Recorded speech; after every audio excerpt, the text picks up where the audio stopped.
We're rooting for you, baby. So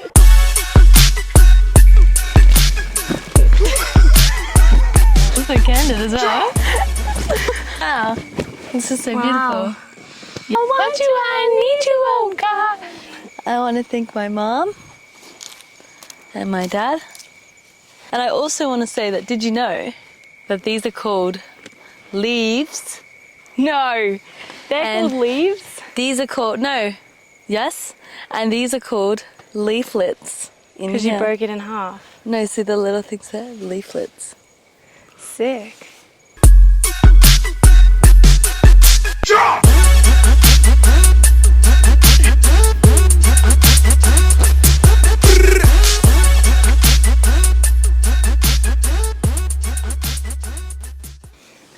She came here. Yay, she's here. There you go. Gorgeous. Oh, Mike's look good on you. Thank you. It's very furry on my neck. Looks this little. We should just spoon, I think. I think that's a great idea. All Right, I'm ready. Officially ready. Okay, girl. Well, No, I don't like it. I'm really nervous. No, okay, you go. Go welcome again. to the Thank podcast. you. I've literally been counting down every day since the start of thinking about rooting for you to get you on the podcast. So Yes. I'm very excited that you have come out to visit me in the Whitsundays. And we're out on this remote island. With no Whitsunday one, Island. unsupervised. There are 3 German guys here. Which we haven't spoken to at all. We haven't been very. A little bit social. A little bit but social. This is just a little bit of a retreat for us. It is. It's been so nice. There's absolutely nothing here but us. Unsupervised. Unsupervised. That's exactly how we love to travel. Yeah, it's so nice. Just a little bit rogue and relaxing. Definitely should and be adventurous. sometimes. But it's been so good.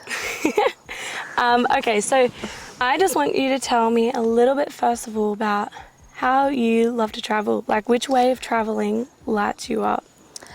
So I feel like the way that we always travel, Phoebe and I, it's never really about like the famous sites that you go and see. It's kind of more about like the rogue areas, and for me it's more activities as well. So I like to do like rock climbing trips or hiking trips or a surfing trip or something like that, rather than like going around the cities. So I think Phoebe also likes to do it that way too, and likes a bit more of like the authentic travel experience rather than it kind of being planned step by step. We just do more a figure it out along the way kind As of we go. adventure.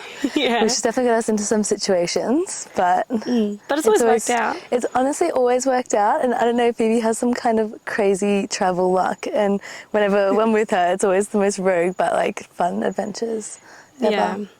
It's just kind of, we pick a location that lights us up with some sort of activity or goal or achievement we can get in those locations, whether it's a big hike or a course or something unique to the location, and we go and experience that and then go on from there. Yeah, I definitely. guess. And I think, we went to Alaska together, which was very exciting, but we were meant to be doing a massive big road trip. And unfortunately, a few days before we went, we had a bit of a... Someone crashed their car and wrote it off. We won't name names, but someone wrote off the car. And we were like hysterical that night, trying to plan what adventure we should go on next, because we had all this time off and these big hopes and dreams for this Alaska Yukon trip through Canada. And I wrote off my car. Whoopsies. So that night we booked a trip Cruise.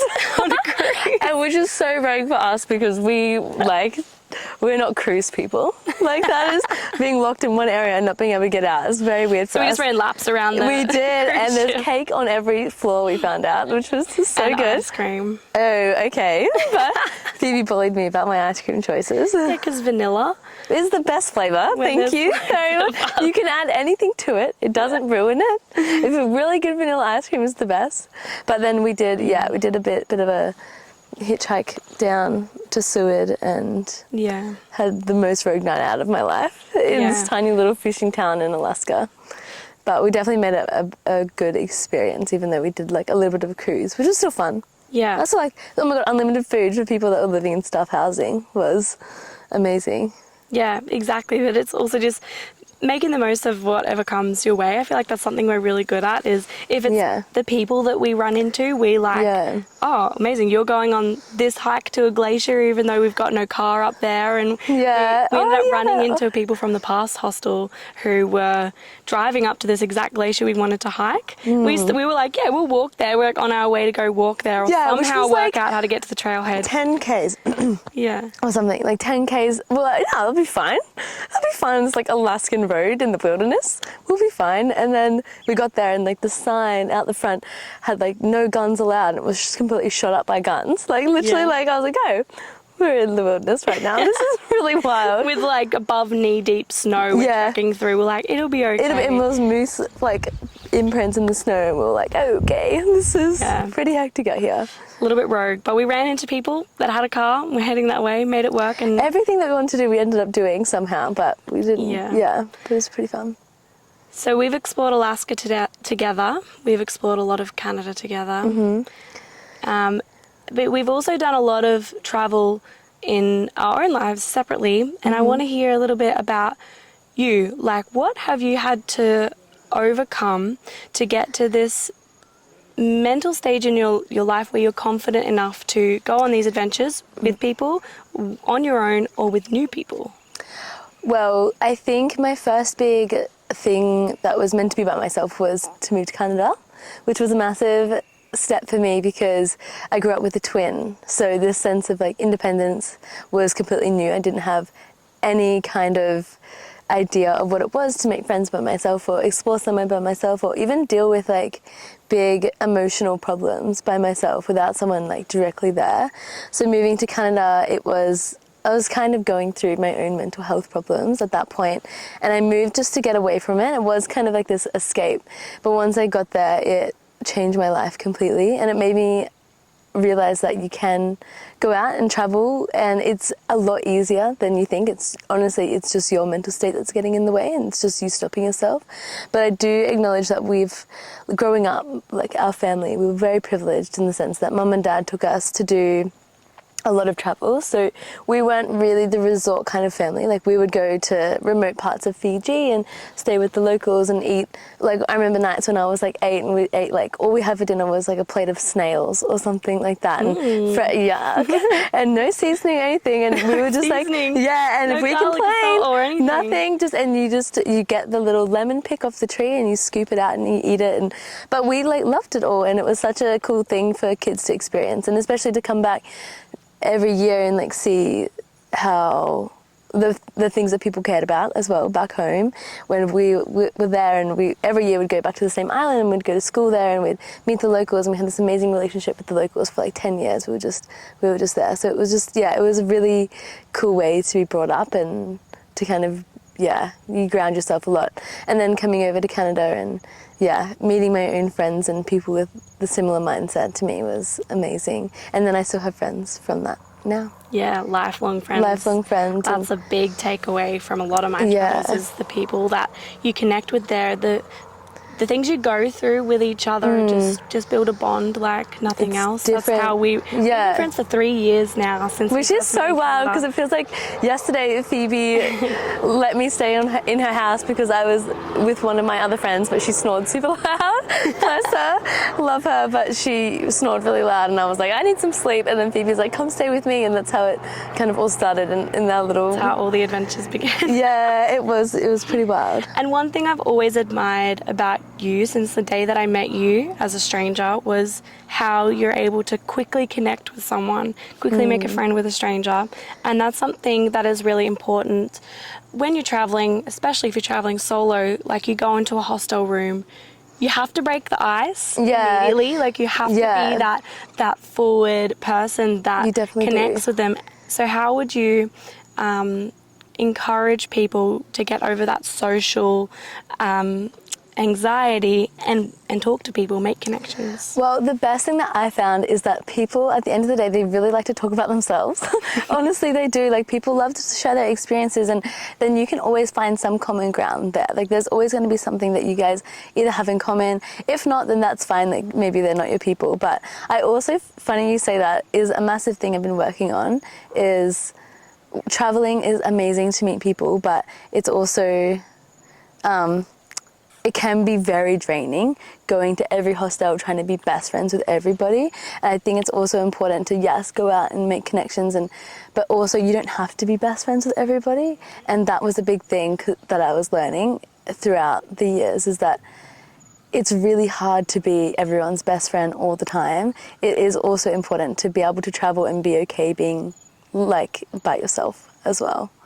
Yeah, I 100% agree. Like, some of the most valuable moments I think I had traveling solo were the in-between periods where you are on your own. You have a lot of time to reflect and do work with yourself and look back on the experiences you've had, what's about to come, and move from there. And I think that's really important for my mental health, was to journal. That helped me a lot. Are there different things that you do as well when you do have those alone moments? I feel like Phoebe's been trying to get me a journal for so long, and I try, but I'm just like too, like, I get bored and I'm like, all right, something, like, I don't know, I think I talk about it a lot with people. Like, I will go and talk about it. But my alone things, like, I love random activities. Like, I will do that, but that just helps me clear my mind, because sitting there sometimes I just overthink, and I just, it gets me a little bit too, I get into my own head too much, and then I just stress myself out about random stuff. So I think buying a slackline weirdly is like a very therapeutic thing. We did a big hike through Europe. We've just done a big Alps trip and went pretty much from Spain all the way through to Albania and Turkey and stuff, which we met up with Phoebe for a little bit. But a big thing for me was juggling, which sounds really weird. And the harmonica. Which I still suck at, but it's still really weird. Harmonica is a weird one because you're like breathing a lot, and it actually calms me down a lot. But the juggling, I remember after doing just the most wicked days, like in the French Alps, just like hiking every day, and my legs were so sore and I kind of wanted to give up. It was storming, just not in a good mood, and I get into my tent and I would just juggle, which is so weird, but it clears my mind and it made me feel like very at peace, and weirdly, like, I don't know, like I could keep going. It's so random, but I think it's just finding your little thing. Like, if it's journaling, if it's listening to podcasts, if it's dancing naked in your room, like whatever it is, it's just about finding that thing that will help bring you back down to earth.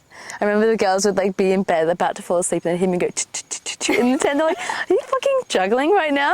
I was like, "Yes." Let me do my process. Yeah, I have to do I know. it. I'm unwinding. I'm unwinding. Yeah, I also want to acknowledge and appreciate that it's so normal to feel stressed out and in your head when you're doing these incredible travel trips as well. Yeah. I think it kind of comes with it. There's the anxieties and things you have to overcome to actually book the first plane ticket. That's the big hurdle at the start. Because once you've got that plane ticket booked, you have a sense of ease that you've got some sort of things sorted. But then on the trip, did you find that it was harder mentally because you were out there doing it sometimes on your own, or easier when you got out there? It's definitely easier when you're there. Like, that's why I'm the worst planner in the world. Like, my dad's all about planning, he planned everything, but for me it's like, I know that I'll meet someone and they'll be like, "Don't go to that touristy shit that like I probably would have booked because everyone said it was amazing. Like, come with me and we'll go stay at my house." Like things like that always happen.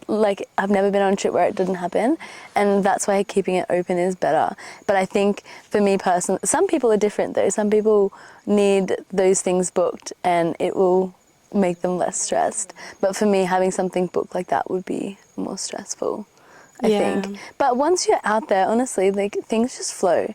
Things work, you meet people, and it always seems to work out somehow. Yeah, you kind of have to lean into a trust. You do. In the people you'll meet, in your own ability as well to look after yourself, get yourself to a place to meet yourself, and that everything will be working in your favour. Yeah, but you obviously have to be smart, which whenever Phoebe would call me and tell me about her Europe travels, I was like, see, from the outside, I was like, oh my God, she's gonna die. I wouldn't even want to pick up the phone. I'm like, no, like, I'm so scared. My mum might watch this episode. Yeah, I mean, she was very safe the whole time. But you know, I know that she's a super smart girl, and when she's there, she'll be able to judge the situation like very, very well and be able to see what the vibes are. Because sometimes the vibes are really weird, and you can, but you have to also be able to understand that you can get yourself out of that situation very easily because, you know, you have a voice and you have that power, and you just need to make sure that you can use that correctly. Yeah, I think you get really good at using intuition when you're traveling too. Yeah. And that comes with self-trust. Like if you trust yourself and your judgment of someone else, Yeah. I think you're able to judge a scenario a little bit easier as well, and not let the anxieties like overwhelm you, right? Yeah, definitely. Yeah, you just gotta believe that you have got it. I think that's a big thing. Like traveling is being able to have your own back, which is definitely something that it's you got to work on that. It's not something that always comes. You know, you got to make sure, and it comes with the more you travel, the more you realize you can do it and get yourself out, Yeah. or not get yourself into the situation, I guess, in the first place. Yeah. No, But yeah. exactly. What's the situation where things haven't gone right? Well, we were in Albania, and this lady named Georgia, love you, Georgia. She was an interesting lady. We were at this place called Shayla River, which is through these like fjord bits. It was so beautiful. It was a very remote area. And there was this little hike we wanted to do, my friend Bronte and I, and Georgia was like, I'll take you up on the hike.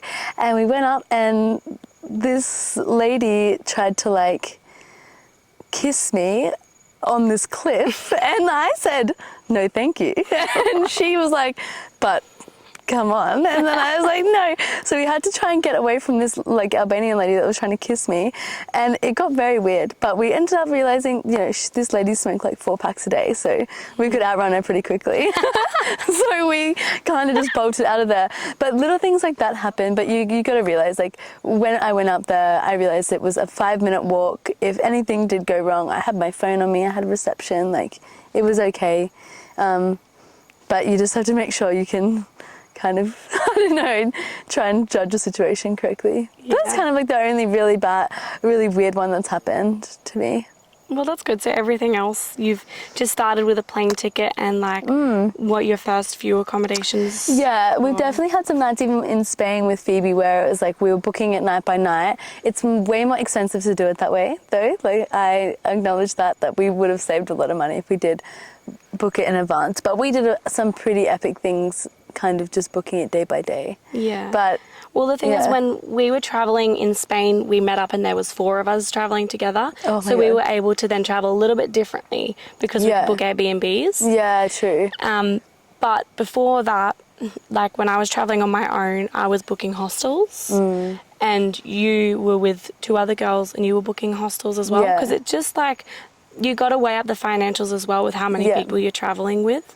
Yeah. And I think when you're on your own too, I found that you can book hostels last minute. And it's the same price. Yeah. And usually there's at least 1 bed free. I mean, that's how it flowed for me too. Like it was always, 1 bed free, perfect, you can book in. So solo traveling, I think you can lean into a lot more spontaneity. Yeah, I think, and the downside with booking Airbnbs is that you don't meet anyone. Yeah. And that is like, I would say if you do want the backpacker experience, go in a hostel even if you're with a bunch of people. Like it might be even a bit more expensive, but you're there, like you won't remember the few extra, the $20 extra you'll spend. Yeah. You'll remember the people that you met and the crazy night that you had out or something like that. Yeah.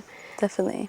How important is that to meet people when you're traveling? It is super important. Like we didn't honestly, our hiking trip, we were in a tent the entire time, just like kind of just wet the whole time, just like dirty and wet. But we did meet some pretty amazing people in Turkey like, towards the end of the trip. But it is really important. It's the people that you meet and the stories you hear are just wow. We met a man from Palestine and he was telling us about his family and just really getting like an insight on these global stories you're seeing all over the news, to have someone standing right there telling you firsthand what it was like to be in these situations. And people from all walks of life growing up in poverty. We met millionaires, we met just honestly just people from all walks of life, and you just get a different perspective on what's important Yeah. I think, because they all have the same thing. They all want connection. They all want love, and they all want happiness, and that's literally the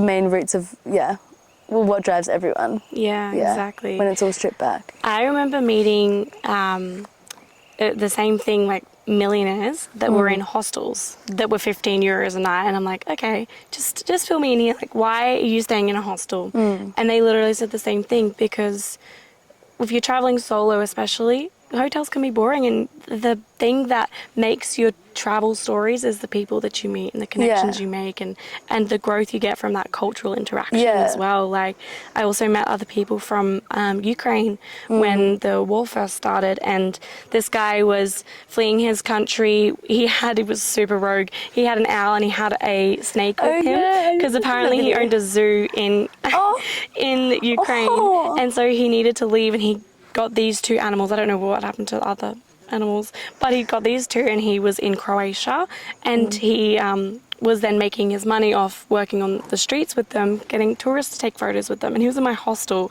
He put the owl in my hand, and it was so random but cute. But just having that's so cool. like that interaction with him made me really take a step back from how privileged I am and what's going on in the world and how real it is. Because when you see it scrolling on your phone, you kind of get... You can go straight to a dog picture to just like kind of, you know, palate cleanser kind of thing. It's so bad. Like you're not connecting with these people. And you get to kind of reflect on your own life when you get interactions like this too. Like how has interactions like that changed your perspective on your life and your privilege and your lifestyle?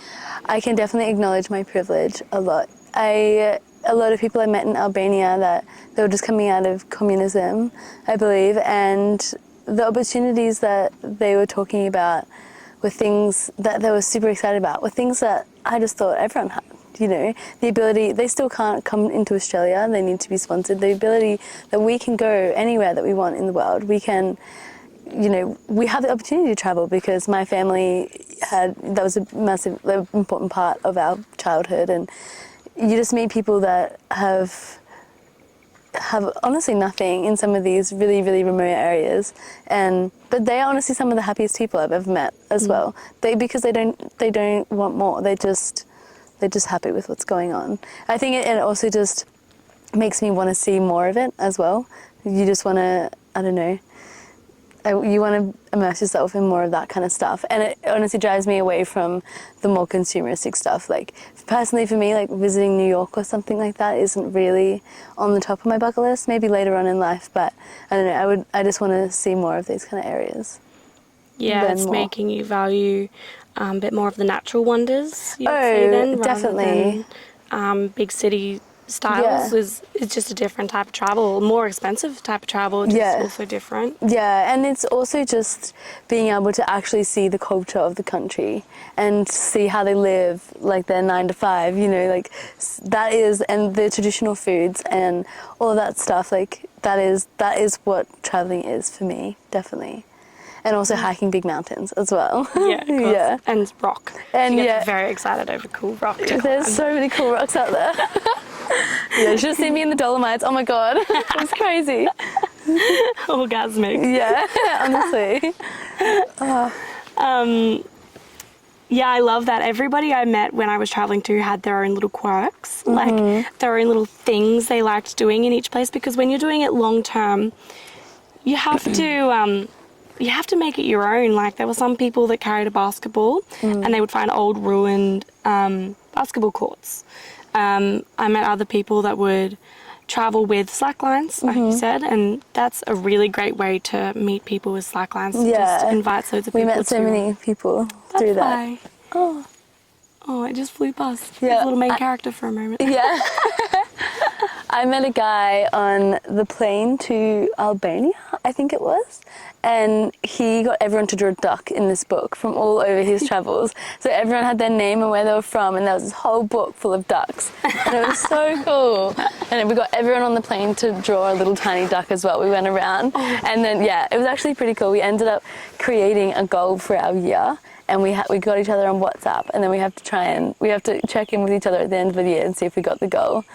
goal, mine was to learn some song on the harmonica. I can't remember, but everyone else had their own goal, and then we were going to check in with these like 5 random strangers and see if like we completed our goals. Just very random things like that. Yeah, I love it though. I love finding little weird things like that. Yeah. But it also, like, it doesn't come easy getting to the stage where I guess we're at with the confidence we can have to book those tickets, the initial tickets. What piece of advice do you have for someone that might be a little scared, like they know they want to get out and explore and they might not have the people to come with them, so it might be a solo trip? Like, what advice would you give them? I think if it's your first trip, definitely do your research and try and figure out a spot that a lot of solo travelers go as well, and just book it. It's hard, it's easier said than done, but it was really hard for me to go to Canada, but it was also the easiest thing I ever did because I kind of was escaping something then. I was kind of, you know, leaving the country, but my other trips, you just...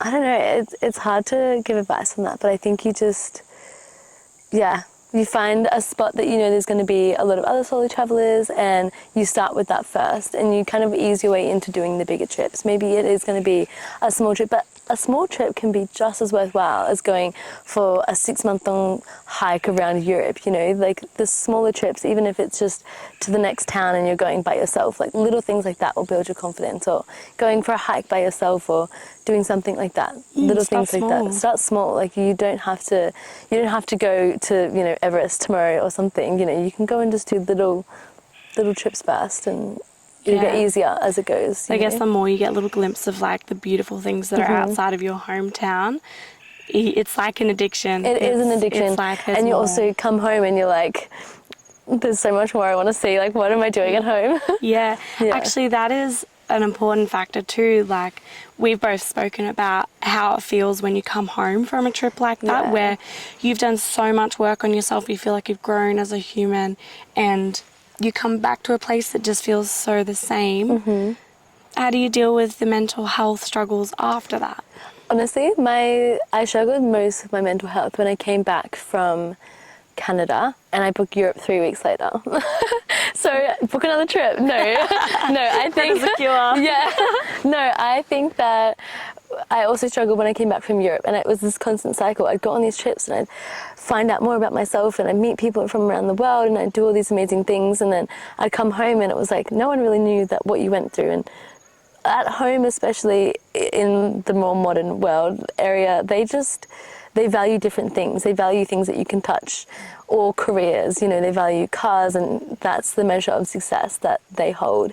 But when you go away, your self-improvement feels like you've just been so successful and you've done the most amazing things in the world, but you come home and you kind of feel like, oh, I'm broke and I've got no job. Like, what am I doing with my life? But then you go away again and you're like, oh, like this is what I'm doing with my life. The growth is so much more internal than it is external, materialistic, that other people can appreciate. Yeah.